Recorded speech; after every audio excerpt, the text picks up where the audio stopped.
बिहार विधानसभा चुनाव के exit poll के आंकड़े आ गए हैं। ये अंतिम नतीजे कतई नहीं है, 10 नवंबर को नतीजे आने वाले हैं, लेकिन एक बानगी, एक झलक जरूर दिख रही है। और खास बात ये कि हर एग्जिट पोल में विपक्षी महागठबंधन ने, तेजस्वी के गठबंधन ने बढ़त बना रखी है एनडीए पर। संकेत साफ है, अब की बार बिहार में तेजस्वी सरकार।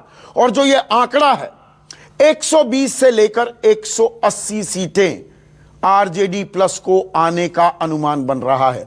243 विधानसभा सीटें हैं, 122 जादुई आंकड़ा है, तो 120 से 180 तक का आंकड़ा मिल रहा है। अभय दुबे राष्ट्रीय प्रवक्ता हैं कांग्रेस की, वो मेरे साथ जुड़े हुए हैं। अभय, तेजस्वी के लिए ट्रैक्शन दिख रही थी, कांग्रेस कमजोर कड़ी मानी जा रही थी, लेकिन ये आंकड़े बता रहे हैं तेजस्वी का जादू कुछ ऐसा चला है, आप भी उसमें साथ साथ में फायदा उठा गए।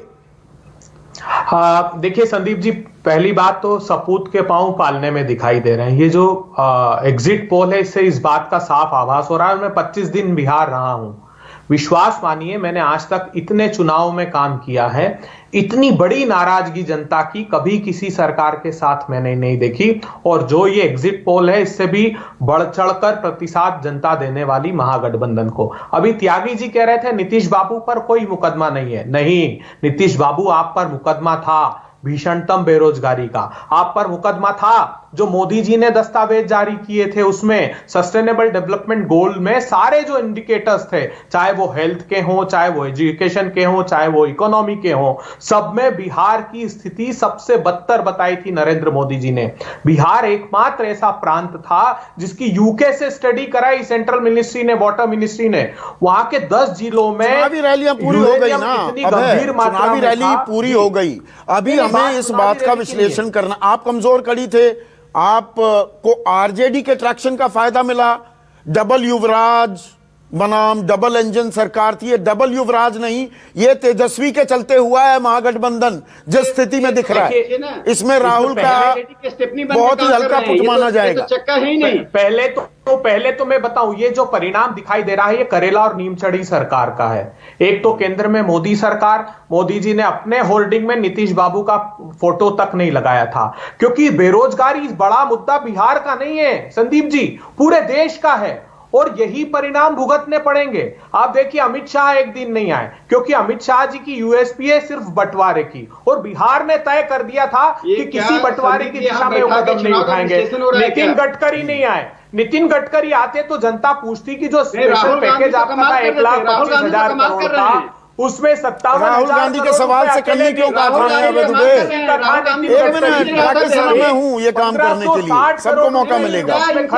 राहुल गांधी, मेरा सवाल बड़ा सीधा है, ये तेजस्वी की बनाई हुई लहर थी क्या?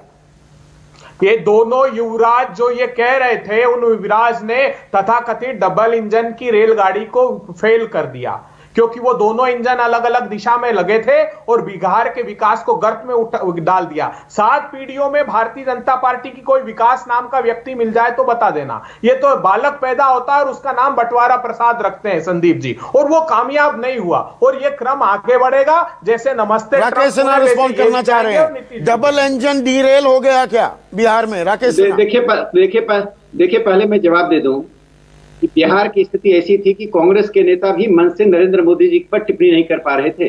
बिहार की जनता उस सभा में से उठकर चली जाती है जब तेजस्वी नरेंद्र मोदी जी पर टिप्पणी करते। आप टीवी चैनल पर बैठ के कहते हैं मैं 25 दिन बिहार में रहा। नरेंद्र मोदी की लोकप्रियता बिहार में जो है, उसका कोई मुकाबला कोई पार्टी करने के लिए तैयार नहीं। बीच में नहीं, सबको मौका मिलता है। अबे नहीं, उसमें फिर डिरेल हो जाती है। बात तो सुन लीजिए, आप यहाँ बैठकर नरेंद्र मोदी जी के बारे में इतना ऑब्सेशन मत रखिए, नरेंद्र मोदी फोबिया से ग्रस्त मत होइए। आप राहुल गांधी को बोले कि विदेश जाना बंद करें, देश में पर्यटन करें। 25 दिन आपकी तरह वह भी कर रहे हैं। कोई भी राहुल गांधी की रैली चलाना नहीं चाहता था। आप सुन लीजिए, बिहार में राहुल गांधी की किसी भी कॉन्स्टिट्यूंसी से डिमांड नहीं थी। यहाँ से कहवाया गया कि राहुल जी की रैली करो, और डिमांड की साझा रैलियां भी की प्रधानमंत्री मोदी और नीतीश कुमार ने, पर काम नहीं आया ना राकेश सिन्हा। आप तो सुन लीजिए, आप थोड़ी सा मुझे बोलने दीजिए। अमित शाह जी ने क्यों नहीं की बताइए? एक मिनट, आप नहीं बोलेंगे राकेश सिन्हा? आप एक बात सुन लीजिए। देखिए, 2-3 बातें हैं बिहार के चुनाव। बिहार के चुनाव में यदि एग्जिट पोल सही है, अगर मैं मान चलता हूं सही है, तो उस चुनाव में पार्टियां विश्लेषण करेंगी क्या परंपरागत वोट क्यों गया, परंपरागत वोट भारतीय जनता पार्टी को, जेडीयू को क्यों नहीं मिला, ये कोई पॉजिटिव वोट उनको नहीं मिला है।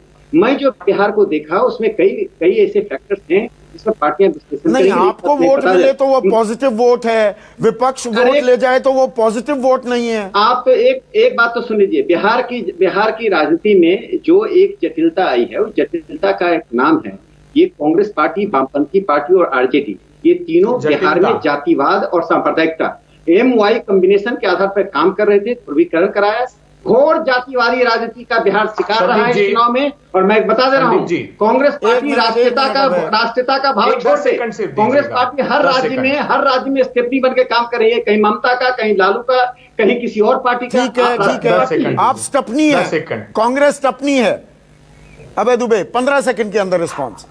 मैं कह रहा हूं कितना बड़ा गंभीर आरोप है बिहार की जनता पे। मैं तो खुद कह रहा हूं कि हाँ, तेजस्वी जी का से उम्मीदें थी बिहार को, लेकिन बिहार इतनी गंभीर पीड़ा से गुजर रहा था, खास करके कोसी सीमांचल। आप जानते हैं 4 करोड़ 21 लाख लोग गरीबी रेखा के नीचे रहते हैं। उन मजदूरों को बर्बरता से डंडे बरसाए नीतीश बाबू की सरकार ने।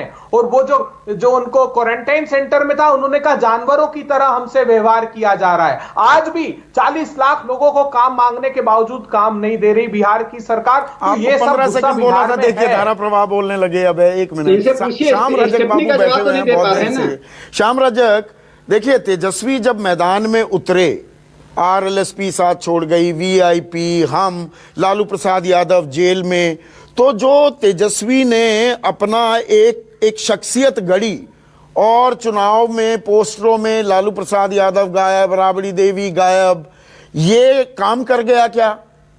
ये नियो RJD देख रहे हैं या एक बड़ा खतरा ये भी है अभी भी लोगों के मन में कि अभी तो बड़ी अच्छी बातें कर रहे हैं, अगर है आप जीत गए, पुराना वही राज ना आ जाए?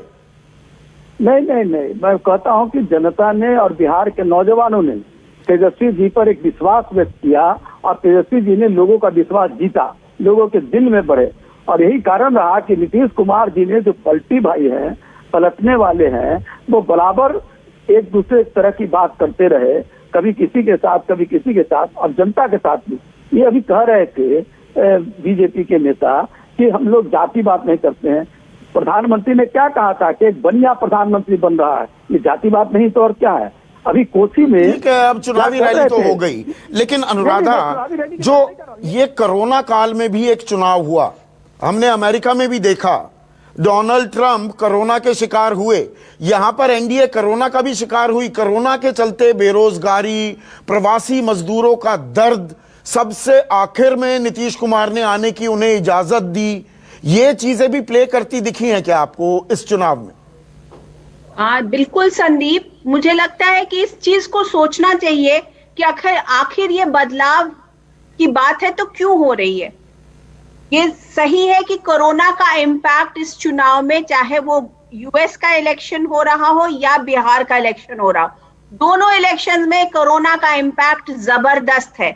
इसको हम लोगों को डेफिनेटली सोचना चाहिए कि कोरोना का इम्पैक्ट ये, क्योंकि बिहार ऐसा प्रदेश है जिस तरीके से प्रवासी मजदूर वहां पे आए और जिस तरीके से वहां पर लोगों को whatever they had to go through, वो शायद अभी बहुत ताजा तरीन है। दूसरी चीज मुझे लगता है, अगर तेजस्वी और उनकी पार्टी या उनका महागठबंधन इस तरीके से जीत रहा है, उसमें एक और इम्पोर्टेंट फैक्टर है जिसको हम लोग इग्नोर नहीं कर सकते हैं। वो ये है कि जो उनका ट्रेडिशनल माई वोट था, मुस्लिम्स एंड यादव्स का, तेजस्वी ने उसमें माले का और कांग्रेस का जो वोट 10% जोड़ा है। इस चीज को हमें सोचना पड़ेगा कि तेजस्वी ने अपने वोट बैंक को एक्सपैंड किया है।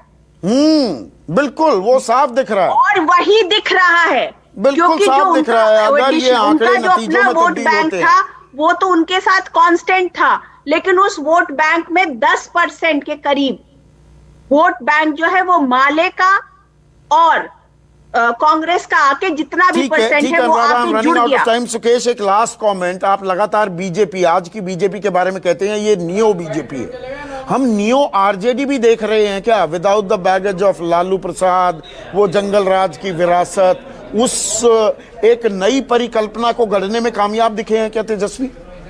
मैं लगातार आपसे बातचीत में कह रहा था संदीप कि ये न्यू एरा की पॉलिटिक्स जो है वो नई विजन वाली पॉलिटिक्स होगी, वो एस्पिरेशनल पॉलिटिक्स होगी, वो नई दिशा दिखाने वाली पॉलिटिक्स होगी। वो पुराना दिन याद करा के उस डर को, वो सेंस ऑफ फियर क्रिएट करके आप पॉजिटिव पॉलिटिक्स नहीं कर सकते हो। मैंने आपको पहले कहा था कि सिर्फ इतना ही नहीं कि अपना जो अलायंस है वो बढ़िया से सीमेंट किया है तेजस्वी ने, सिर्फ इतना ही नहीं कि वो एक नए पॉलिटिशियन के तौर पे इमर्ज कर चुके हैं, ये भी हुआ है कि जो श्योर शॉट वोटर मानी जा रही थी एनडीए की या जेडीयू की महिला वोटर, लड़कियां और ईबीसी वोटर, जिस तरीके से उन्होंने ईबीसी कास्ट के लोगों को टिकट दिया है, जिस तरीके से बाकी आम लोगों को टिकट देकर अपने साथ जोड़ने की कोशिश की है और कहीं भी जात पात की बात नहीं की, तो लोगों को लगा कि एक मौका मिलना चाहिए। ये एस्पिरेशनल बिहार, एक नया बिहार, वो आत्मनिर्भर बाद में बनेगा, पहले वो उसको नौकरियां चाहिए, उसको बुनियादी जरूरत चाहिए,